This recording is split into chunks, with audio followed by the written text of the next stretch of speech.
আপনি কি জানেন অন্যজনের ভুলের জন্য আপনার ফেসবুক আইডি বা ফেসবুক পেজের মধ্যে ভায়োলেশন আসতে পারে। যেরকম যদি আপনার ভিডিওতে কেউ বাজে ভাষায় কমেন্ট করে তাহলে তার জন্য আপনি ভায়োলেশন খেতে পারেন এবং তার জন্য আপনি আপনার ফেসবুক পেজ বা ফেসবুক আইডির মধ্যে মনিটাইজেশন হারাতে পারেন। যেরকম যদি কেউ আপনার ভিডিওর কমেন্টে অশ্লীল ইমেজ বা ফটো দিয়ে কমেন্ট করে সেক্ষেত্রে আপনি ভায়োলেশন খেতে পারেন। যদি আপনার ভিডিওর কমেন্টে কেউ লিঙ্ক পেশ করে তাহলে সেক্ষেত্রেও আপনি ভায়োলেশন খেতে পারেন। আর সবথেকে যেটা মারাত্মক ভুল হয়ে থাকে সেটা হলো নিজের ভিডিও নিজে দেখা। আপনি না চাইলেও আপনার ভিডিওর কমেন্ট সেকশনে যান কমেন্ট দেখার জন্য, তখন অটোমেটিক আপনার ভিডিওটি প্লে হয়ে যায়। আর এক্ষেত্রে নিজের ভিডিও নিজে দেখার জন্য আপনি ভায়োলেশন খেতে পারেন। তো আপনি এই সমস্যাগুলি কিভাবে দূর করবেন? দেখুন বন্ধুরা, শুধু কিছু সেটিংস এনাবেল করার মাধ্যমে আপনার এই সমস্যার সমাধান হয়ে যাবে।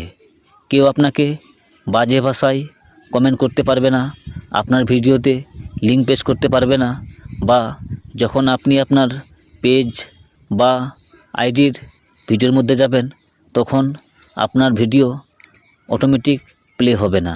তো চলুন বন্ধুরা, আপনি কিভাবে এই সমস্যাগুলি দূর করবেন। তো প্রথমে যেতে হবে আমাদেরকে আমাদের ফেসবুক আইডির সেটিংসের মধ্যে।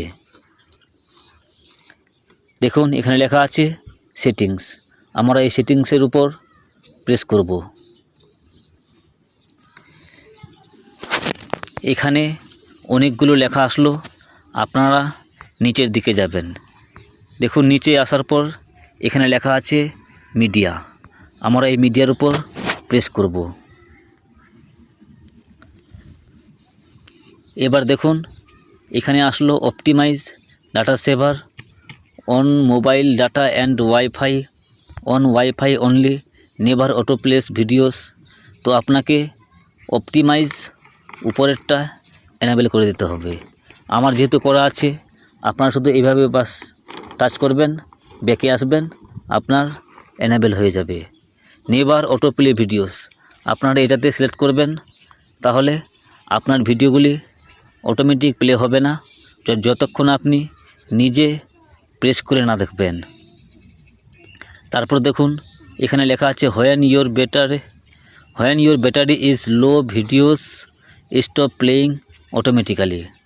যখন আপনার ব্যাটারি লো হয়ে যাবে তখন অটোমেটিক্যালি আপনার ভিডিও স্টপ হয়ে যাবে। ভিডিওস স্টার্ট উইথ সাউন্ড, এটাতে ক্লিক করবেন। Reduce 3D photos motion, sound in the app, এই সাউন্ড ইন দ্য অ্যাপে ক্লিক করবেন। Open links in external browser, আপনারা এটাতে ক্লিক করবেন। এইভাবে আপনি আপনার পেজ বা আইডিকে সেভ করতে পারবেন খুব সহজেই।